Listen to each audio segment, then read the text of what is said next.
Hey, everybody out there in YouTube land. I'm John, and I'm back with another episode of Musings of a Marine.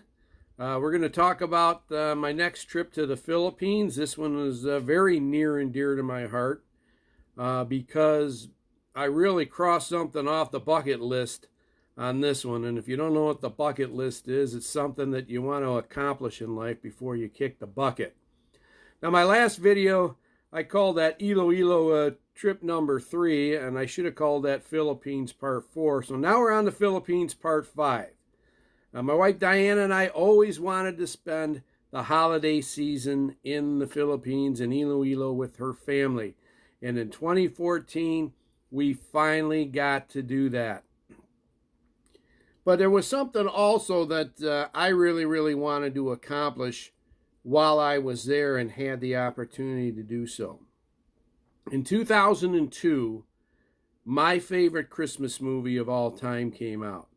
And no, it wasn't anything like It's a Wonderful Life or anything like that. It's a movie called Nine Mornings.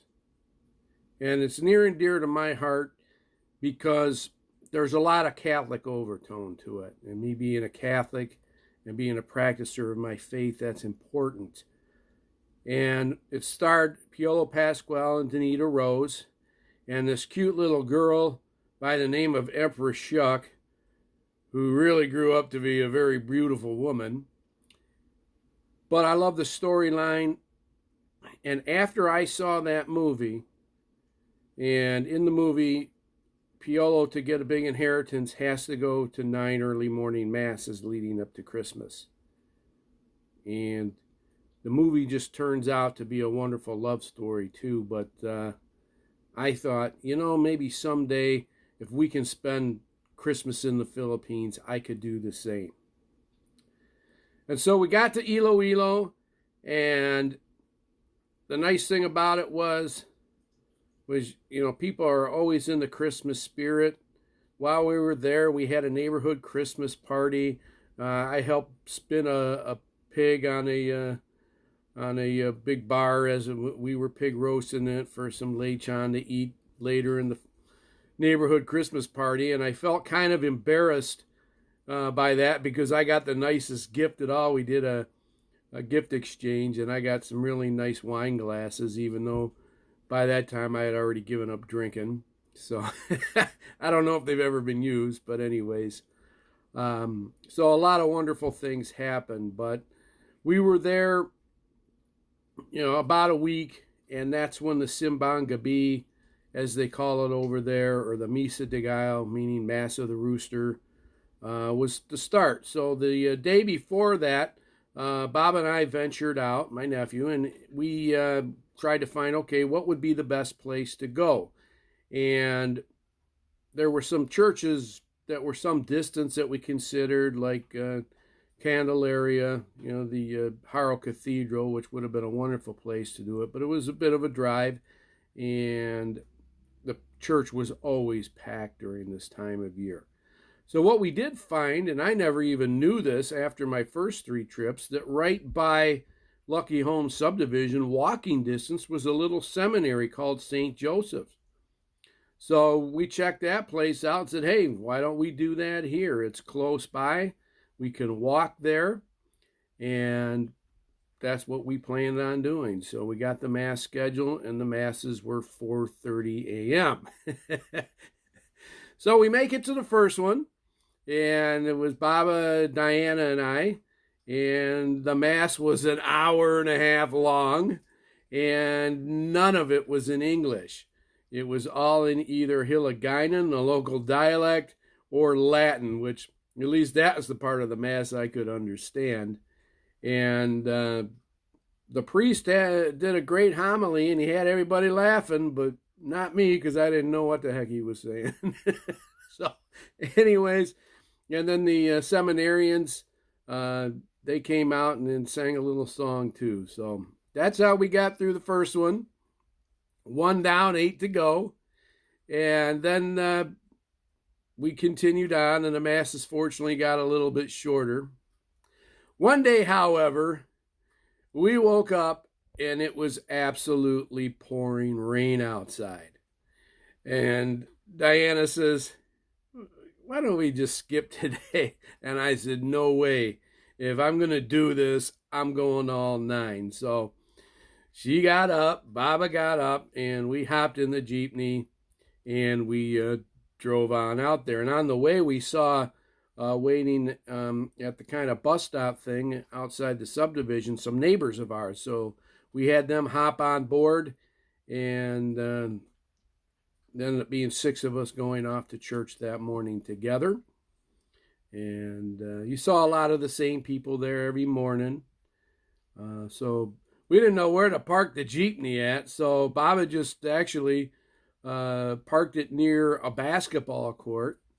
And then after Mass, we got outside, and the priest was very upset with us because we had blocked his car in, and apparently he had somewhere to go. So, well, sorry there, Father, but we didn't know where to park, and it was pouring rain anyway. So that's how that one turned out, but we made it, and we got through all 9 of the Masses, and one of them was really, really tough. Nearby the city of Iloilo is a small town called Pototan, and they have one of the best Christmas lights displays you could ever imagine, and for a small town, it's very impressive. So one night, somebody gets the idea, hey, let's go to the Pototan town and check out the lights. Okay, great. So off we go, and we get there late, of course, so we didn't actually get to see him turn on the lights. Traffic was all backed up getting there, but it was cool. We had our fun, and we get ready to go home, and my wife's family, who never plans anything out, it seems, had not even eaten dinner yet, and it's almost 10 o'clock at night. I had eaten before we went, but nobody else did.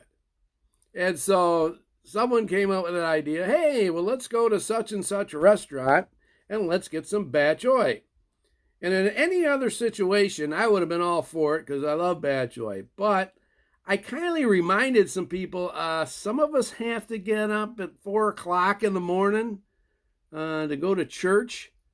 And I almost had them drop me off at the house. But, you know, you don't get a lot of time. It is only 4 years you get to spend with your in-laws. You didn't want to miss out on anything. But, you know, I begrudgingly went along, and we had the bat choy, and it was delicious. And my poor nephew, Kenji, he couldn't keep his eyes open. He didn't eat anything. It was too tired. It was way past his bedtime, and we should not have gone there. But anyways, we get back home, get to sleep about midnight, and sure enough, I'm up at 3:45. My body wakes me up at that time every day, if not sooner anyway, so it was no problem for me to get up. And we made it to Mass. But typically after Mass, we would go out, maybe have some breakfast, something like that. Not this time. I went straight home and straight back to bed. And it was an unfortunate situation because Di's family kind of got a wrong impression of me because how I acted towards that. And quite frankly, all I really wanted to do was get some sleep before we went to church the next morning. So anyways, that's how that turned out. We made the 9 Masses, and then actually in the 10th day, which Christmas Day, Pito, Baba, and I went there. So I went to church 10 days in a row. Never done that before, and never will again, probably. But that was one of the highlights of this trip. Now, what I failed to mention also was, you know, there were some mornings where Pito would come with us, and Ali and Valerie, his wife, even made a Mass with us too. So it was nice they could join in some of the time, but it was Baba, Di, and I that did all 9 of them. Now, one other thing I really enjoyed about this trip, and I didn't mention this in the last video, but when I was there in 2010 for Papa's Wake, I wanted to check out the Ford dealership in Iloilo because at this time I was selling Ford cars and still am.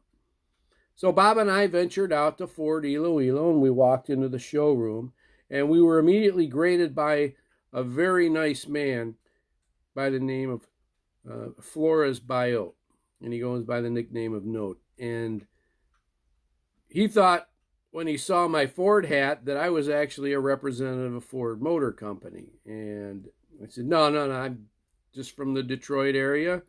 I sell cars for Ford. I just wanted to see what this place was like. And he was very kind to us, sat us down, got us some drinks. We chatted a little bit and kind of talked a little about how things were in each of our countries in selling cars. And when I left, he had mentioned he really liked the hat that I had on, so I gave him the hat.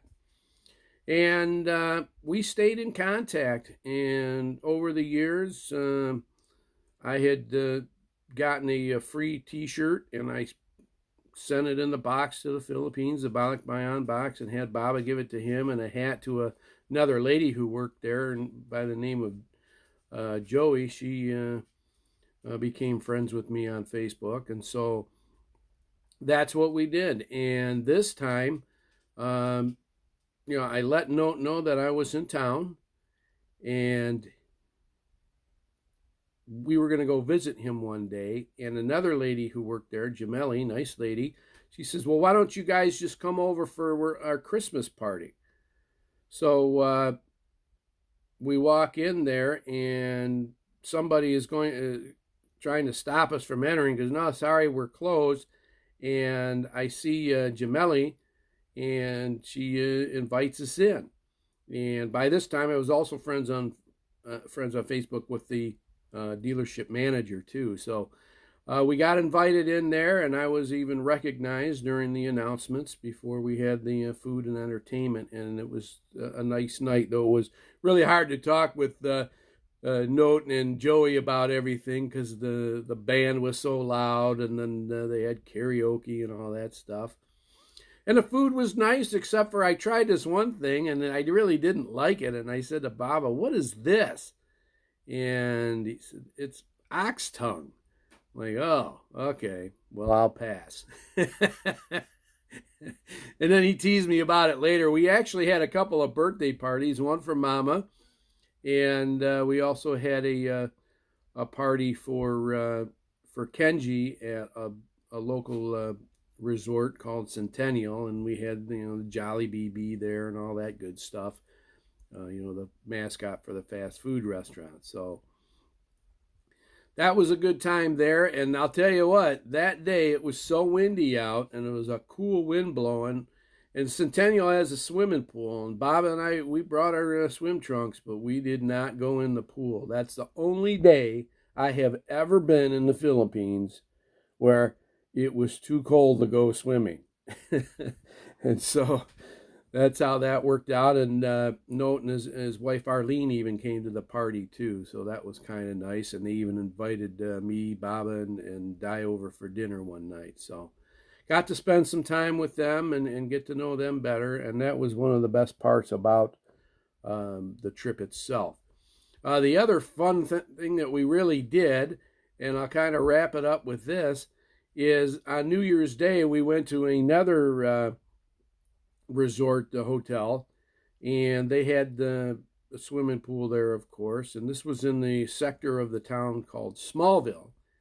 And so we went there and went swimming and had food there and had a good time and brought the water guns. And now it became a tradition in the Philippines to have water gun fights. So we had a good battle. It was Baba and I versus Ali and Pito, and of course Kenji was involved. And then a couple of Korean kids saw us having fun, and they decided to join in, and each picked a side, and so it was kind of 3 against 3, and we had a lot of fun. I've never had so much fun on New Year's Day in my life. It was beautiful out, a nice warm sunny day, and having water gun fights. When you grow up in Michigan, you're not accustomed to doing something like that on New Year's Day. It's not even warm enough in California to do that. And it certainly isn't warm enough even when I was in Okinawa to do something like that. But when you're near the equator in the Philippines, anything goes. And I would love to spend every New Year's Day being able to go swimming and have water gun fights.